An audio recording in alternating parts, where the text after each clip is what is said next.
Welcome back to Old School Sports and our Out of the Park Baseball 23 playthrough of the Colorado Rockies. We are at the beginning of the 2054 season. It will be our sixth season as general manager of the Rockies.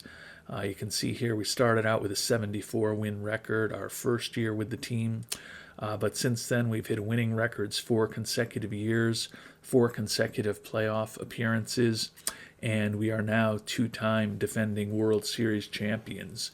And our goal this season is certainly to complete that three-peat. You can see, if I wouldn't have clicked off of the page that I was just on, we've got one of the top budgets and one of the top payrolls in all of baseball. We've made incredible progress with the budget over our time here. We went from being a $200 million team to a $344 million budget this year. That has been driven by a strong performance on the field, but quite honestly, there's a lot of luck involved also. We had Jose Williams take over after one season as owner of the team, and he has the best personality of any owner that I've ever played with in out of the park baseball. So that has certainly made things somewhat easier than they could have otherwise been. Taking a look at the preseason predictions, you can see over in the American League, the Blue Jays and the Astros with 98 and 97 wins were the top teams in the simulation they ran. And over in our National League, with 101 wins, our Rockies were expected, at least in the one simulation they ran, to be the only 100-win team in baseball and one of only two teams in the National League with over 90 wins. You can see in that simulation we had a lot of big-time offensive players and a fair amount of pitchers who are expected to do pretty well also. So can't say that it's a completely shocking revelation that we have a good team. We've invested heavily in this team over the last few years, both in developing prospects and bringing on some pretty significant talent through trades in the free agent market to give us a excellent pitching staff and a pretty darn good everyday lineup as well. And the hope is that they can continue playing well and bring us another title this year. Only negative is that we do start the season with a couple of important pitchers, Tawase Arabamge and Tyrone Colbert, both on the injured list. You can see they will hopefully both be back sometime in mid to late April. No guarantees there. But because of the injuries to those two, our pitching staff, at least on paper, doesn't look quite as good as it has in previous seasons. We'll see how they perform now that we're going to get the season underway, but certainly looking forward to the point, as I mentioned, 2, 3, 4 weeks from now, when hopefully we'll have both Arabamge and Colbert back on the pitching staff. And it's obviously a very small sample size, but after losing on our first game of the year, the Rockies then went 4-1 through the rest of the month of March. So feeling pretty good about how the season has started off here as we begin the first full month of the season in April. And we've stretched out our winning streak to start the season after that first loss to 6 games, 6-1 record now. But unfortunately, right fielder Bobby Perez was unpleased or mispleased with a pitch from Cameron Miller of Cleveland, and both of them ended up getting suspended for 7 games.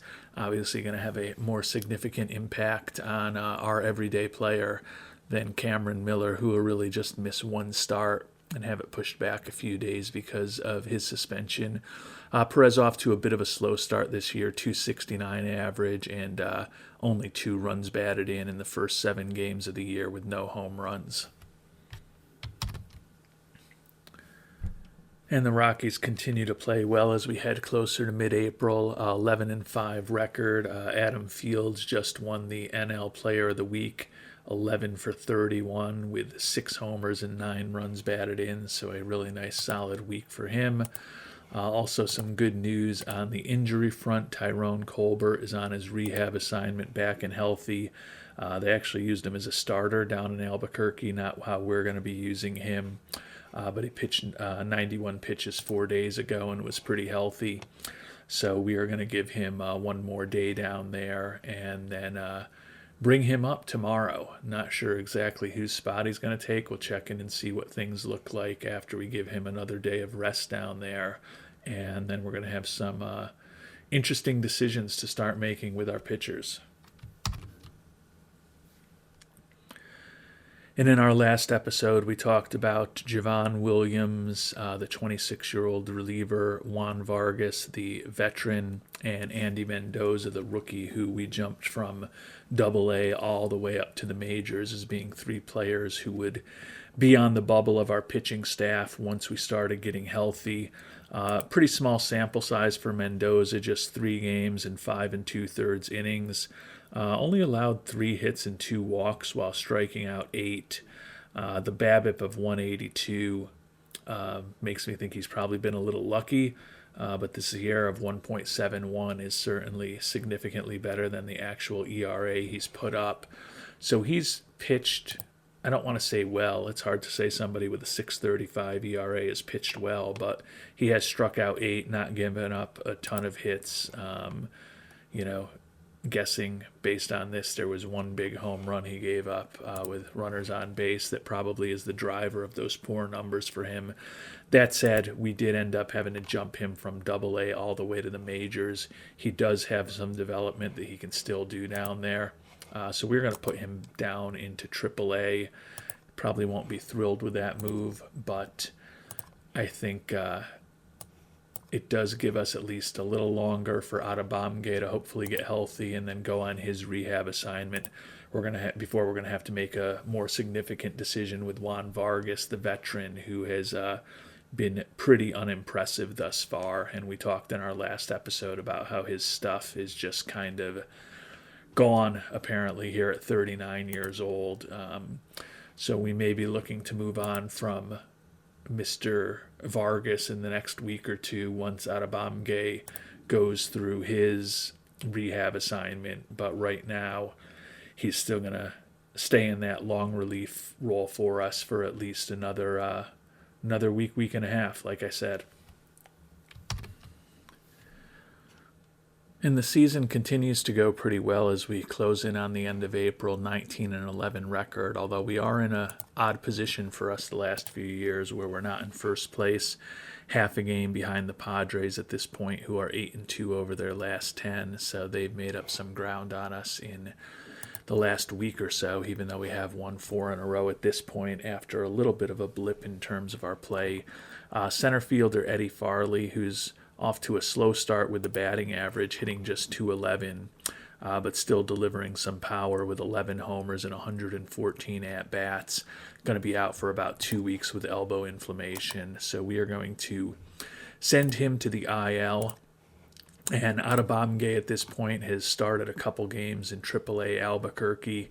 Definitely has not been great. 11 hits and 3 walks allowed, although he has struck out 13. 6.35 ERA for him down there. Gonna go one more day.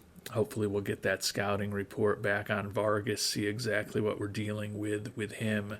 You can see the ERA this year still a sickly 9.42.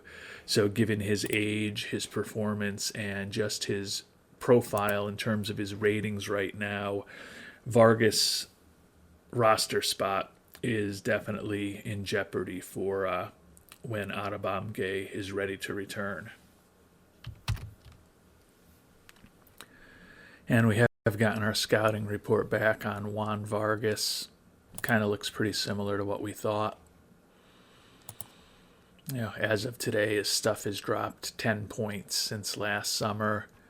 His movement about 5 points lower than peak levels, but honestly in line with where it's been most of the time, and his control is consistent. It's really the loss of stuff and the loss of velocity over the last less than a year that's most disconcerting. Certainly has not been pitching well this year with a 9.42 ERA and 22 hits allowed over 14 1/3 innings. I'm going to give him a little bit longer of a leash. Javon Williams still has option years left He's pitched fine for us this year with a 3 ERA over 15 innings. Certainly would be the guy that we'll bring back up if we move on from Mr. Vargas, but I want to give him a little bit more time before we just trade him away or waive and DFA him. So Adebamge is back. I think with the fact that Chase Crawford's been pretty good, we're going to keep him in the closer role. Let's see what Hartman would recommend. Yeah, and he wouldn't even move Adebamge into that role. So we're going to continue using Chase Crawford as the closer for the time being. We'll see how Vargas pitches over the next several weeks. We certainly have options in AAA if we decide to move on from him. And we could obviously do a trade as well. But he's been a important pitcher for us basically since the beginning of this playthrough. He was a free agent signing that we made not that long before the season started, that first year in 2049 when he was still sitting out on the market. He led the league with 22 wins for us his second season. Those first 3 years with us when he was a consistent starter, he averaged 16 wins a year. He's kind of moved more into a bullpen role the last couple years. He was bad in 2052. He was excellent last year, and he's been brutal this season, but not quite ready to move on from him and admit that it's potentially over. But we are starting to think that that could be the case.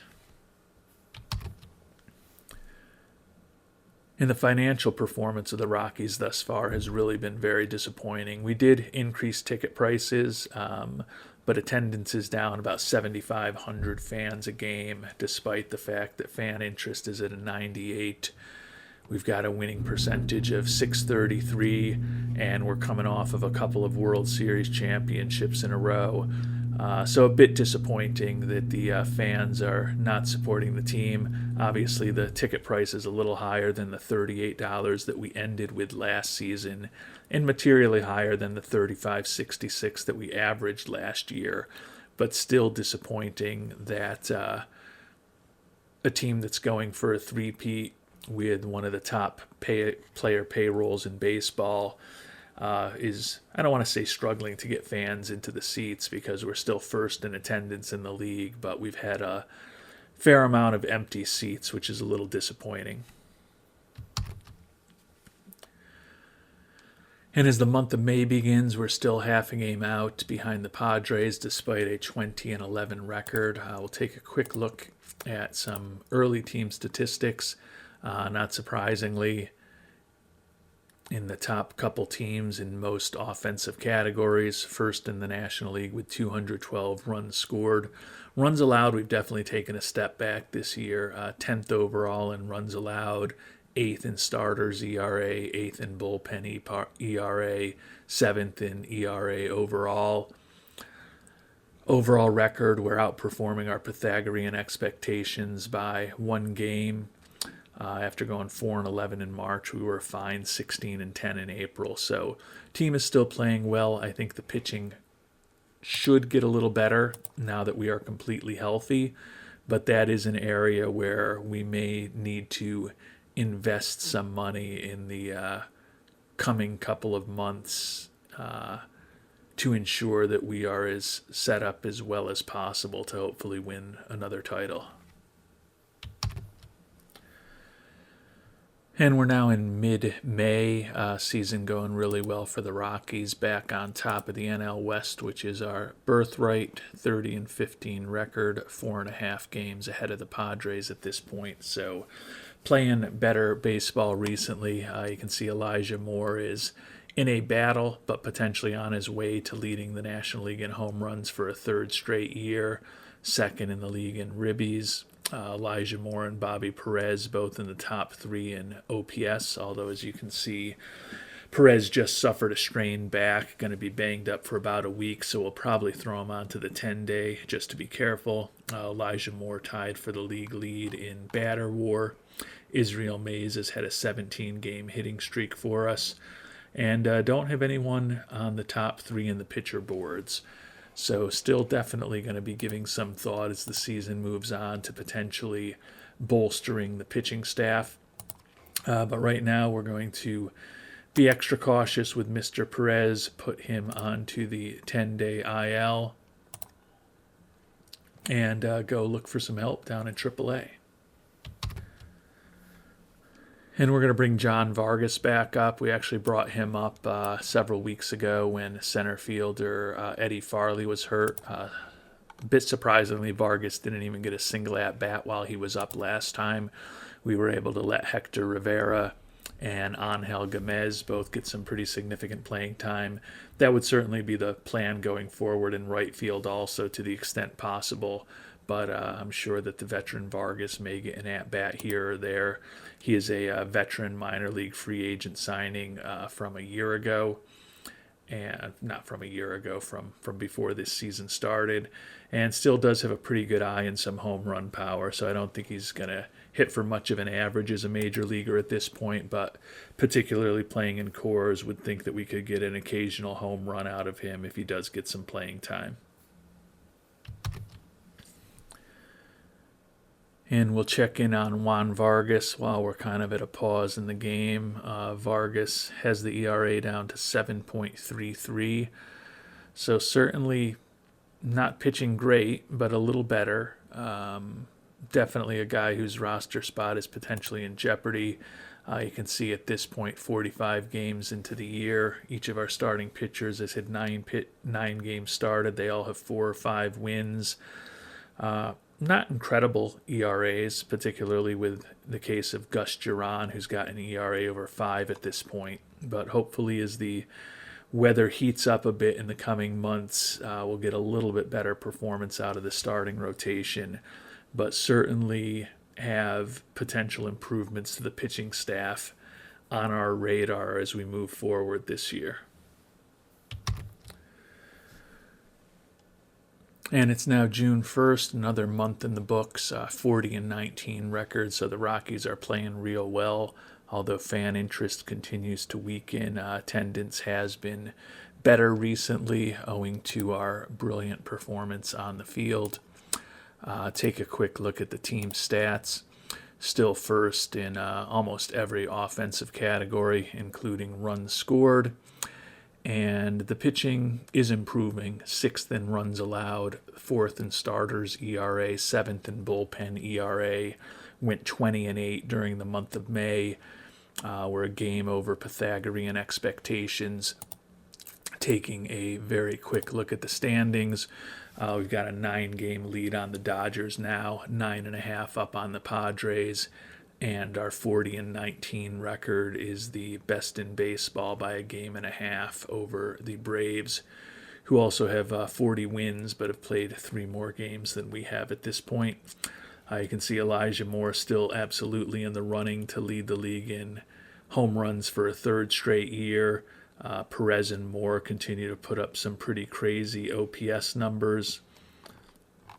And Dave Alvarado, after a really nice year last year when he was 18-5 with a 2.95 ERA, tied for 2nd in the league with 7 wins, 7-2 record with a 3.91 ERA for the leader of our pitching staff here on June 1st. However, when we check in on Juan Vargas, ERA stands at 8.19. He's allowed 42 hits and walked 11 in 29 2/3 innings, even given up 4 home runs. I think it's fair for us to start to think that he's just done. Now his FIP minus is a little above average. His WAR indicates that he's slightly above replacement level, and his Sierra is not horrible, but we've got now a 2+ month sample size showing that the 39-year-old is probably just done. So I'm going to at least spend a little time now seeing who's available on the trade market. We'll take a look at the trade block for now. Probably not going to be the best options possible on the trade block, but we'll at least see what's out there, and then we'll also take a real quick look at free agency. Certainly some interesting pitchers out there. Sal Lofton, who was on our team last year. The issue is he's still recovering from that torn elbow ligament, going to be out another couple months, and looking for a fair amount of money for a player who's coming off of an injury. I did just look, and Vargas does have an option year left. I can't imagine he would accept an assignment to AAA at his age and at the stage he's at in his career, but that would be one option. Yeah, not surprisingly, he refuses to be demoted. Because I was thinking that would give us an opportunity to potentially bring back Javon Williams, who has been pretty good in Albuquerque. And looks like we might have an injury there. I was going to say we could also consider bringing up Mendoza, but he's out for a couple more weeks with elbow tendonitis. Looks like he only pitched 3 games down in AAA before he got a little banged up with the elbow injury. So Javon Williams is the obvious person to bring up if we do decide to move on from Mr. Vargas.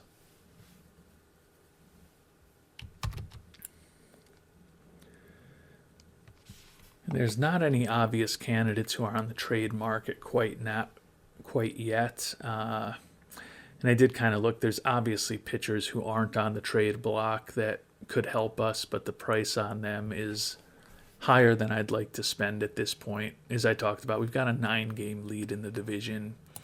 I don't love the way Vargas is pitching, and it's hard for me to imagine that he's going to end up on our playoff roster if he's even on the team at that point. But I'm not just going to throw him overboard yet. If we were in more of a pennant race, it would be something to think about more realistically. But right now, just don't see a need for it. Are we going to move on from him at some point? I think almost certainly yes, but I'm not going to force anything. I'm hoping that maybe when we get into July, there will be some more interesting pitchers on the trade block that we can pick up for a more reasonable amount. And until then, we'll live with Vargas in a long relief role. And we've simmed ahead to mid-June now. Take a quick look at the standings, and guess things are a little closer with the Dodgers 8.5 back and the Padres 9 back.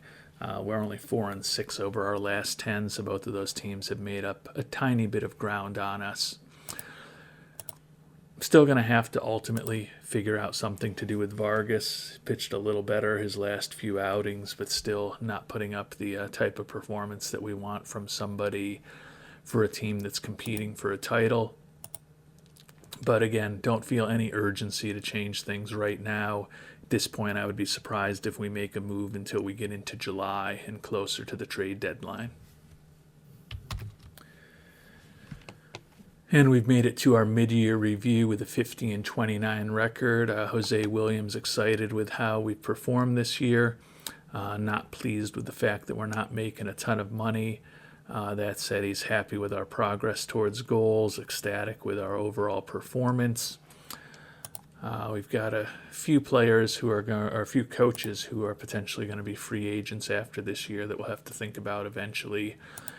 Take a refreshed look at the standings, and we're only up 6 on the Dodgers now, 8 on the Padres, playing not that much better than 500 thus far this month, I don't think. Take a quick look to see the actual numbers. Yeah, 10-10 would be not much better than 500. It would be exactly 500. So we definitely have had a weaker month this month than in the past. Vargas just is not good.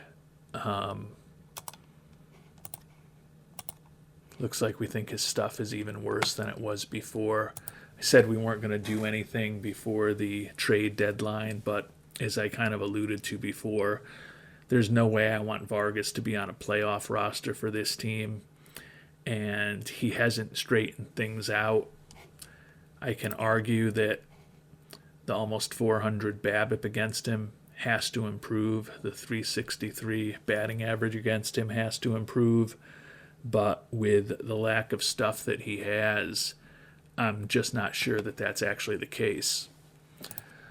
So we're going to see if we can get anything for him in trade. I can't imagine that we would at this point.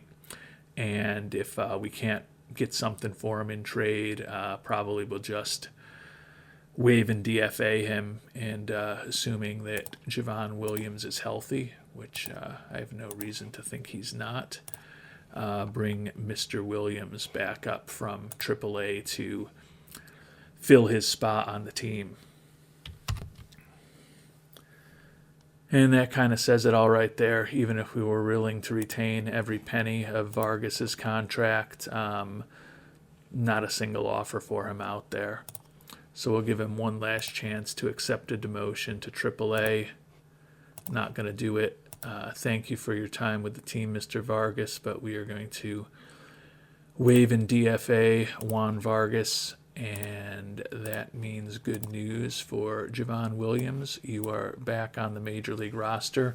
I think we will still potentially look for some pitching help when we get to the month of July, which is only a week away at this point. But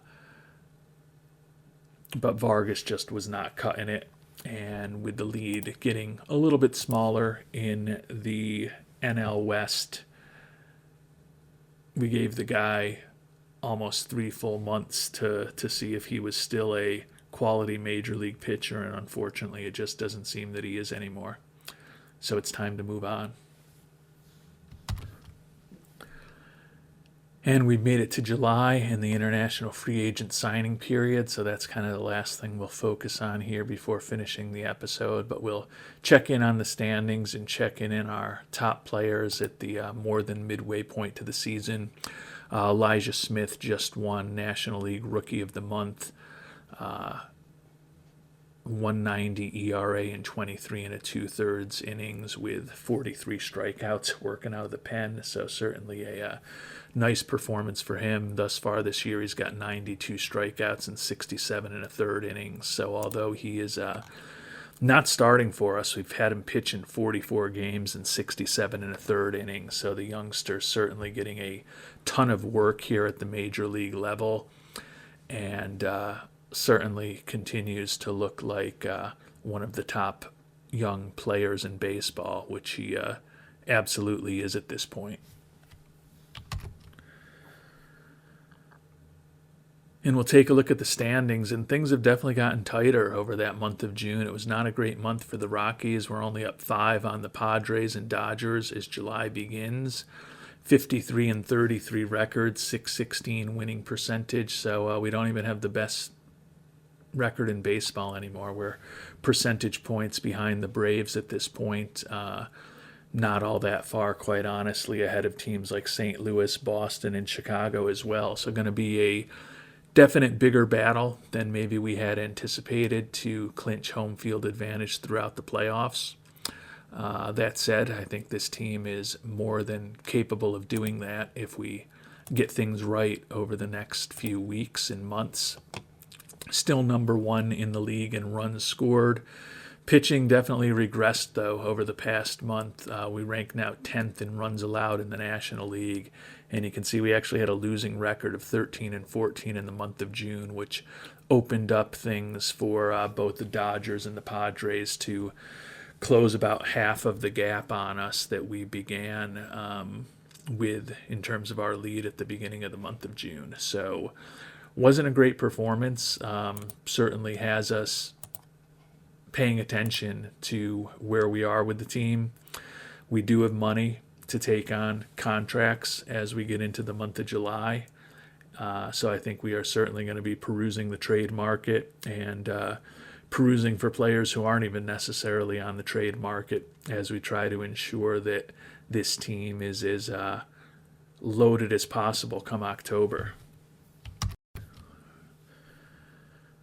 And taking a quick look at our pitching staff, all of our starters have winning records. Not a surprise given the great offense that we have, but quite honestly, the best ERA among any of our starters is a 4.29 ERA among our 5th starter, Javi Toledo, who's 7-1.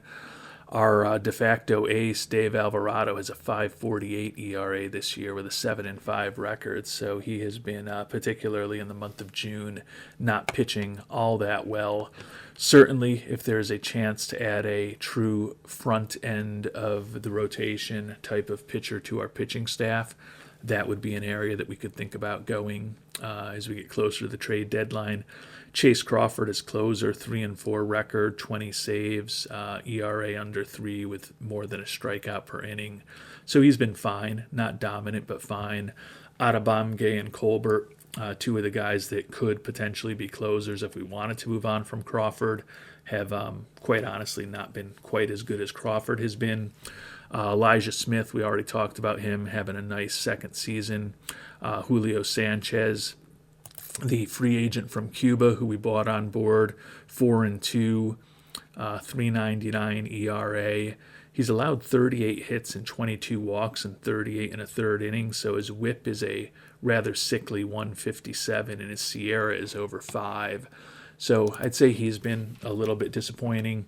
Javon Williams back on the major league roster now, likely to stay, although if we do pick up a big pitcher, his spot could be in jeopardy. And then Will Lucio has worked pretty hard out of the pen. Him and Elijah Smith both kind of have a chance at pitching over 100 innings this year out of the bullpen. And Lucio's been respectable, not as good as in previous seasons, but still a pretty useful arm out of our bullpen. So the pitching's been fine, particularly given that half of our games are in Colorado, but it certainly has not been as dominant as it was last year, and on balance hasn't even been as good as it was 2 years ago. So that is an obvious area where we may be looking for some help in the month of July before we get to the trade deadline. Turning to our everyday players, catcher was a position where we've been thinking about an upgrade for quite some time now. Honestly, Alex Alvarez and Max Haynow are both pretty good defensively, and they're hitting 270 and 289 respectively, both with positive WARs. Don't really feel like we have to do anything there. First baseman Elijah Moore and DH Adam Fields, both having big years, both hitting 300, both on pace for over 100 ribbies, over 40 home runs. In the case of Elijah Moore, he could be close to 60 after hitting 61 last year. Juan Castillo is a utility infielder, hitting 232 for us. That's fine. He's versatile. He can play a lot of different positions defensively. Danny Ruiz hitting 285 with 10 homers for us after we signed him to the big contract to avoid him becoming a free agent. Alex Ortega has kind of turned into a platoon third baseman for us, playing primarily against lefties. Been very productive in that role, hitting 313 with 8 homers and 83 at-bats. The reason why we've done that is Jordan Casares is our best defensive shortstop, is back in the lineup at shortstop against right-handed pitching and hitting over 300. And Israel Mays is playing third base against righties instead of Ortega, shortstop against lefties. He's hitting 280 with 13 homers, so he continues to be a pretty productive offensive player and a pretty versatile defensive player for us. Robbie Carrillo, moving on to the outfielders, having a typical Robbie Carrillo season, 283, 24 homers, 53 ribbies, 3.1 WAR on the season, which is third on the team behind only Elijah Moore and Bobby Perez. Reserve outfielder Angel Gomez hitting 280 and 125 at-bats. Other reserve outfielder Hector Rivera hitting 277 and 83 at-bats, so those guys are doing fine. Eddie Farley, the batting average, just 218 this year, but he does have 20 homers and 294 at-bats.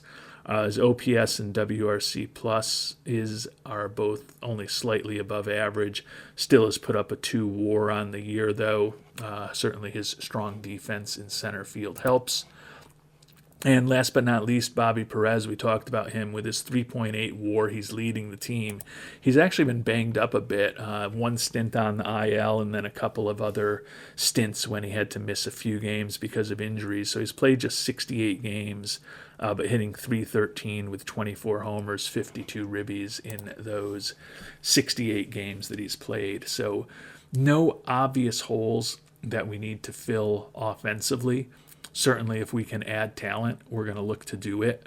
But my thought is that reinforcements for the pitching staff, particularly if we can find a very high-end reliever or a high-end starter, would be the logical places for us to go. And with a new international amateur free agency system expected in OOTP 24, which will be out in just days at this point. This could be our last time doing the old school way of international amateur free agents, but we are here at July 1st. You can see a few players certainly stand out. Shortstop Omar Soria, good personality. Looks like he could have a slightly above average bat, good durability, not the greatest defensive player in the world. Another shortstop, Jonathan Valdez, a little bit better bat, also durable, also a good personality, also not that great a glove, and also our scouting accuracy on him is even lower. We've got high scouting accuracy on center fielder Juan Sanchez. Looks like a nice defensive player with a pretty good bat. He certainly looks like the premier prospect among quick look among these batters. We'll take a look at the pitchers, and not a lot out there. Yamil Meza is potentially a not bad fit for Colorado. Ground baller pitcher, extreme ground ball tendencies, really nice movement on his pitches if he fully develops. But I think this is one where, based on what we know right now, as of July 1st, we've got a high scouting accuracy on the player that we think is the best. Let's not overthink this. We'll make an offer to Juan Sanchez, meet his demand for $5 million, submit the offer, and we will find out what happens with him in the coming days. But those coming days will be in our next episode when we do a deep dive on the month of July, find out who, if anyone, we are able to sign as an international amateur free agent, get through the All-Star game, get through the amateur draft, and then most importantly for our prospects this season, figure out what, if anything, we can do on the trade market to make these Rockies better. And as I've talked about, right now, certainly leaning towards thinking that pitching is where we can maybe make some obvious improvements. So we will try to do that in our next episode. Until then, thanks so much for watching, and hope you have a great day.